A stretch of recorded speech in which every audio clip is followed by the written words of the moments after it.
Carlos nació en Virginia, Estados Unidos. Hijo único de Tomás y Sara, una pareja trabajadora y profundamente amorosa. Desde el momento en que lo sostuvieron por primera vez en brazos, supieron que su vida tomaría un camino diferente. Carlos había nacido con síndrome de Down. Lejos de sentir miedo o vergüenza, Tomás y Sara hicieron una promesa silenciosa entre ellos. Carlos tendría todas las oportunidades que la vida pudiera ofrecerle. Ninguna puerta se le cerraría sin antes haberla intentado abrir.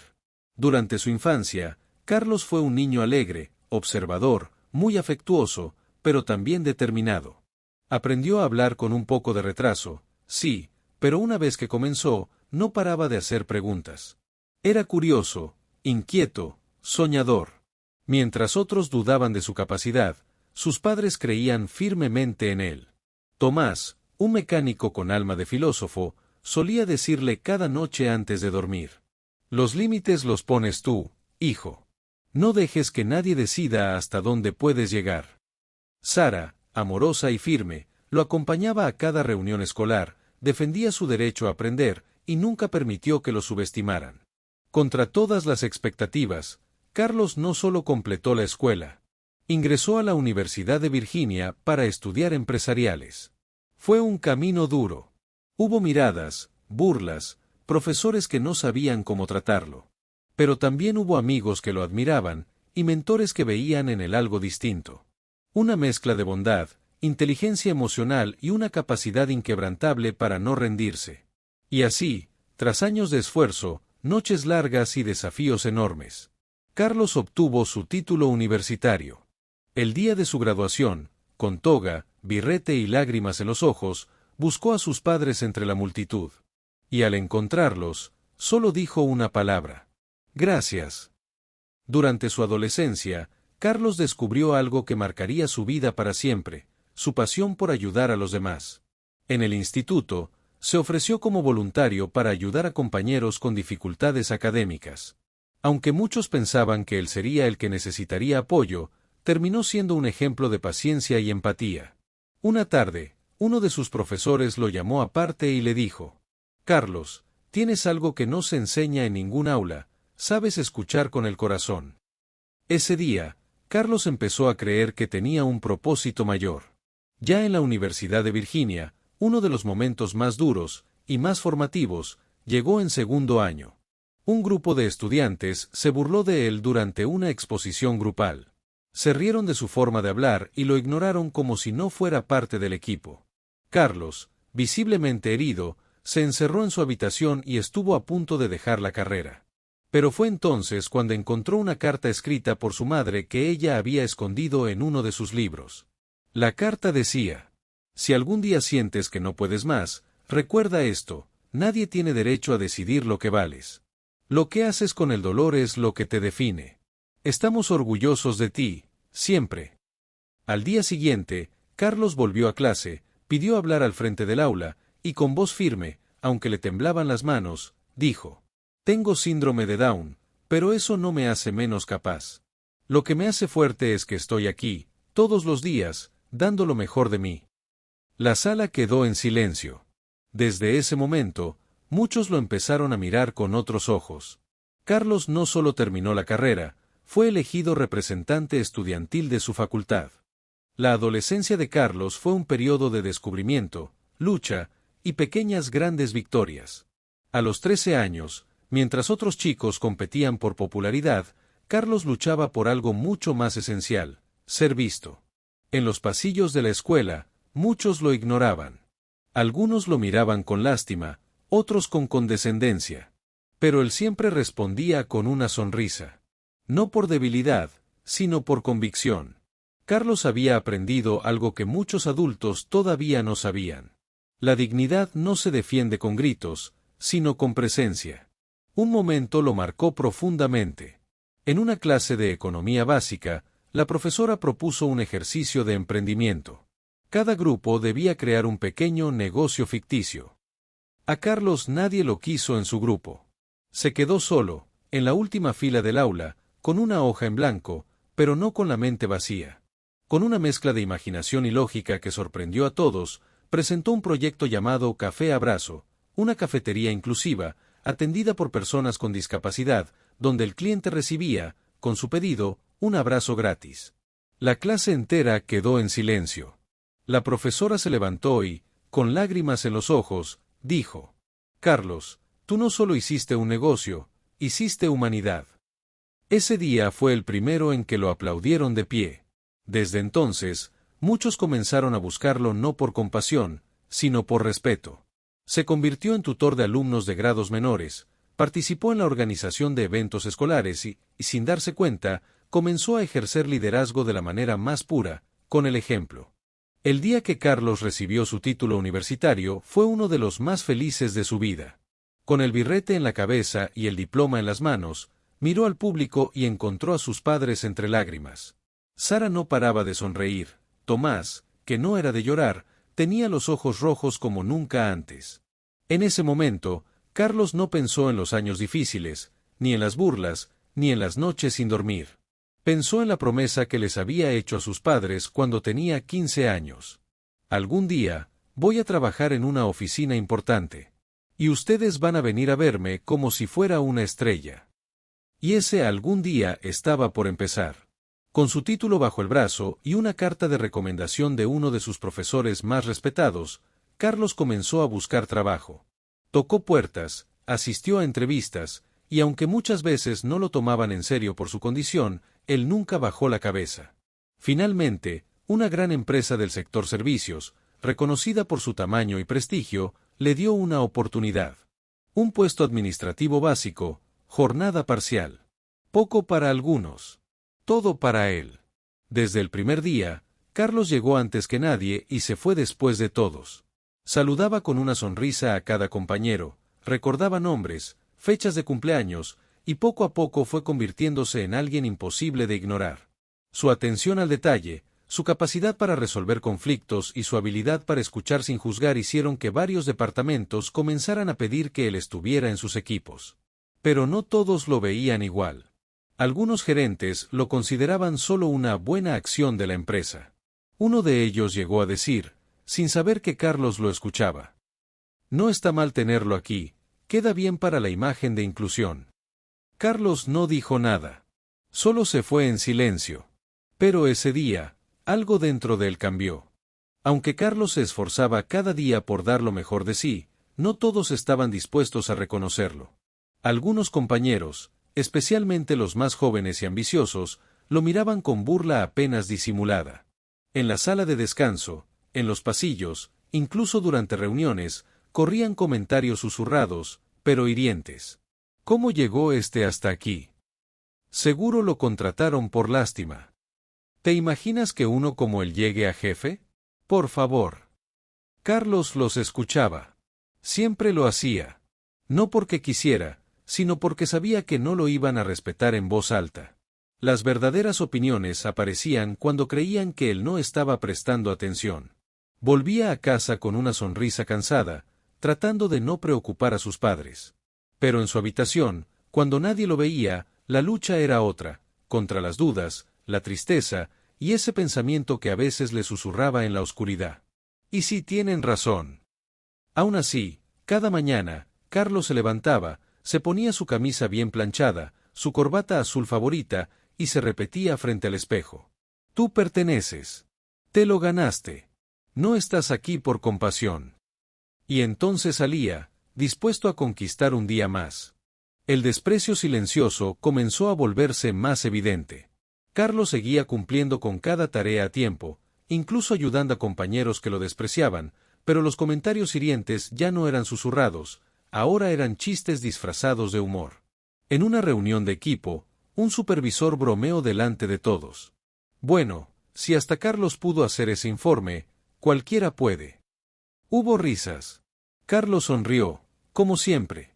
Pero esa noche, al llegar a casa, no cenó. Se encerró en su cuarto y volvió a leer esa carta vieja de su madre. La que hablaba del dolor, y de cómo enfrentarlo.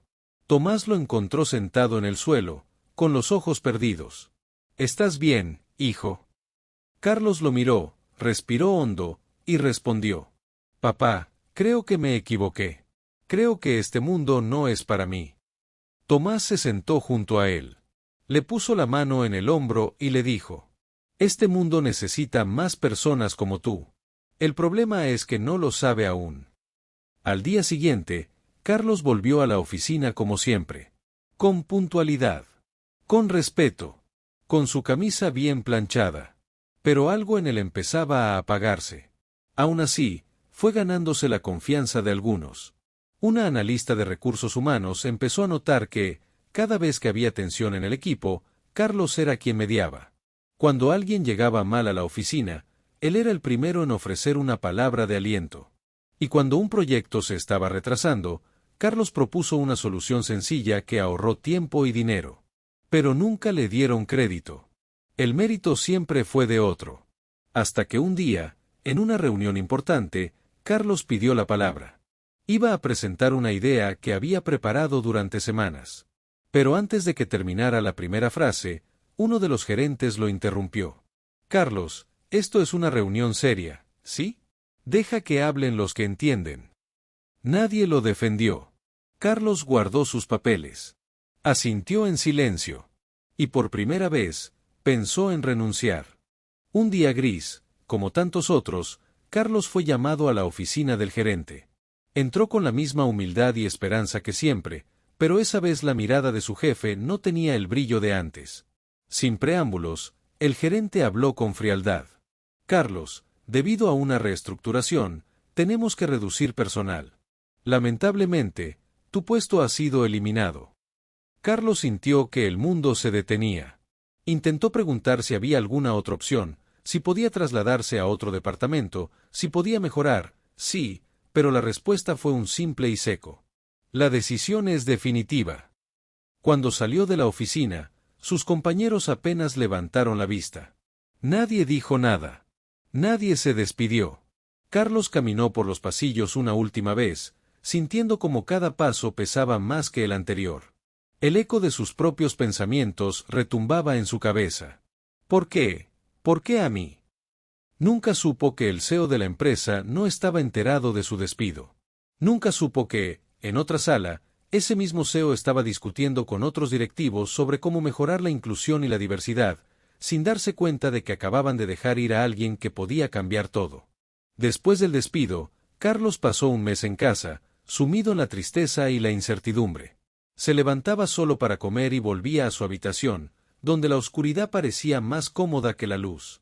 Sus padres, Tomás y Sara, hicieron todo lo posible para animarlo, pero él necesitaba encontrar su propia fuerza.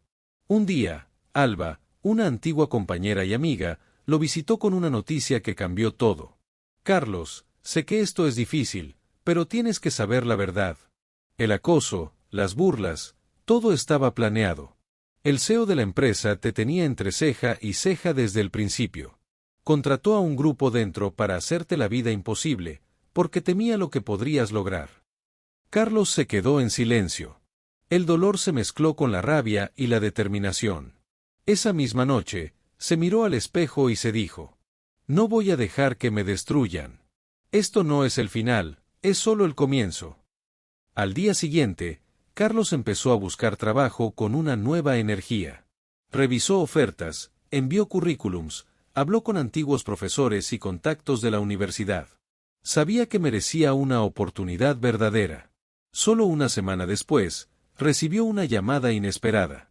El CEO de una empresa competidora, una compañía emergente pero con gran proyección, quería entrevistarlo. Carlos sintió que el destino le estaba dando una segunda oportunidad.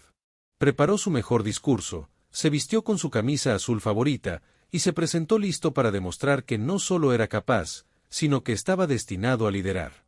El día de la entrevista, Carlos llegó temprano a la moderna oficina de la empresa competidora. Aunque sentía nervios, también llevaba consigo la convicción de que esta era su oportunidad para demostrar de que estaba hecho. Se ajustó la corbata, respiró profundo y tocó la puerta. Lo recibió el CEO, un hombre serio pero con mirada curiosa, llamado Javier. Lo invitó a sentarse y comenzó la charla. «Javier.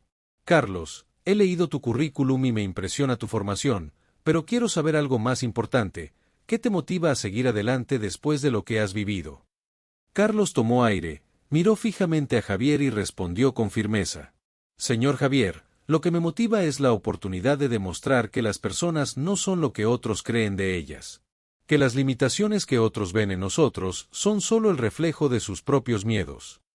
Hubo un silencio en la sala, no por incomodidad, sino porque esas palabras resonaron profundo. Javier, ¿cómo crees que podrías aportar a nuestra empresa? Carlos sonrió y sacó de su carpeta un cuaderno lleno de notas y esquemas. He pensado en cómo mejorar la experiencia del cliente. No solo con tecnología, sino con empatía. El verdadero valor está en escuchar y entender a las personas, anticiparnos a sus necesidades, crear un ambiente en el que cada empleado se sienta valorado y cada cliente se sienta cuidado. Comenzó a explicar una propuesta que había desarrollado, un programa inclusivo para capacitar a empleados con diferentes capacidades, creando equipos diversos que mejoraran la innovación y el servicio. Describió cómo ese enfoque había ayudado a su antigua empresa, aunque nunca le dieron crédito, y cómo podía replicarlo y expandirlo. Javier lo escuchaba fascinado. Cada idea que Carlos presentaba no solo tenía lógica, sino corazón. No era solo un plan empresarial, era una visión humana y revolucionaria. Luego, Javier le preguntó algo inesperado. Carlos, si tuvieras la oportunidad de liderar esta empresa, ¿qué sería lo primero que harías? Carlos se tomó un momento y respondió con pasión. Primero, construiría un equipo basado en la confianza y el respeto.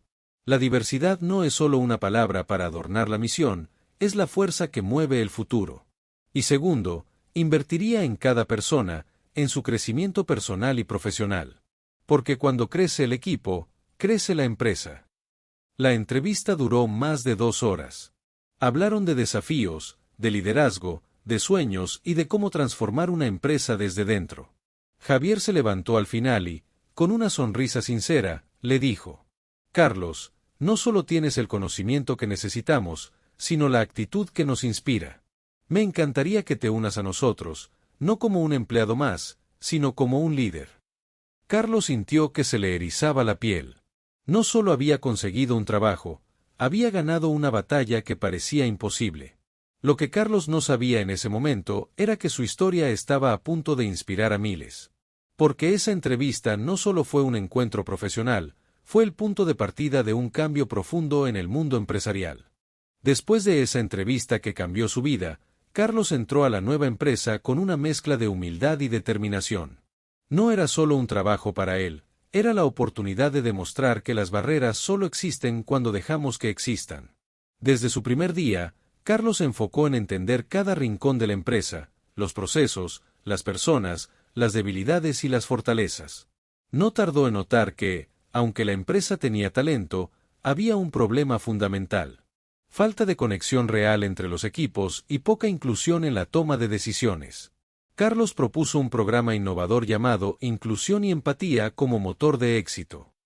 El objetivo era simple pero ambicioso. Transformar la cultura interna para que cada empleado se sintiera valorado, escuchado y empoderado.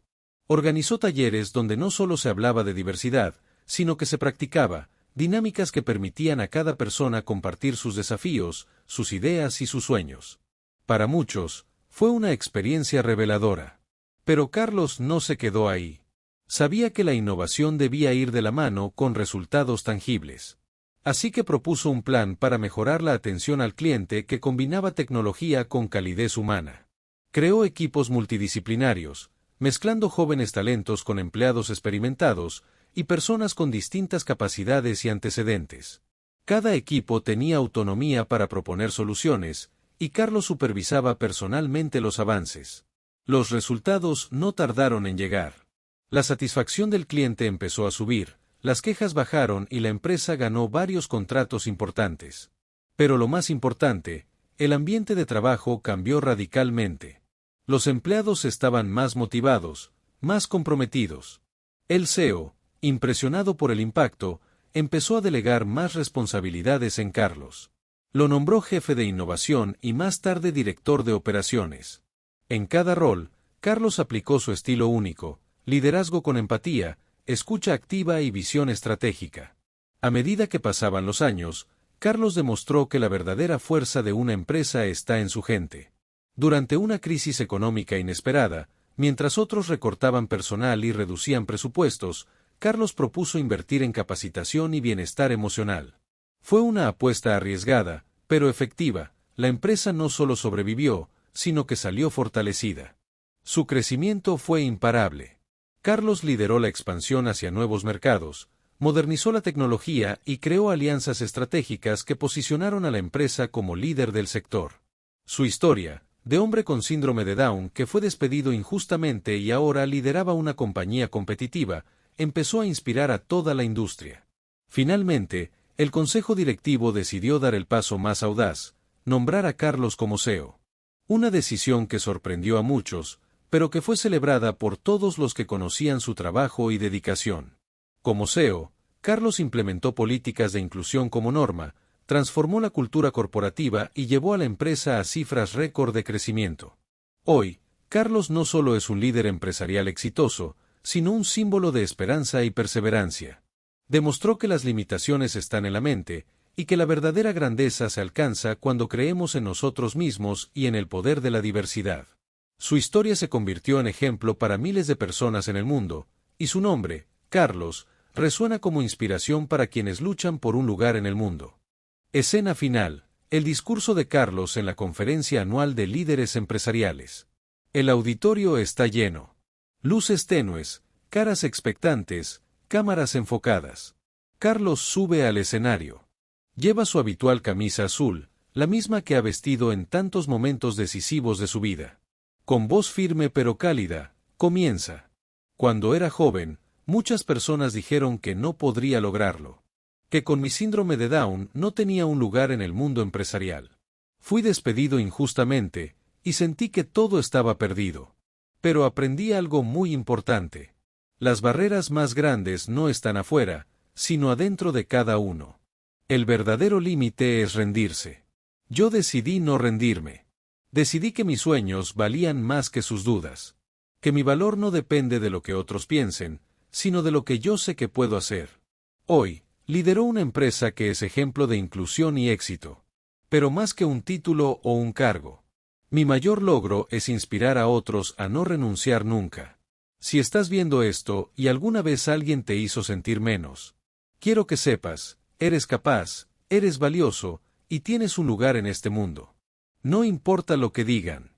Tu historia apenas comienza. La verdadera inclusión no es dar oportunidades por compasión, sino reconocer el talento donde sea que esté.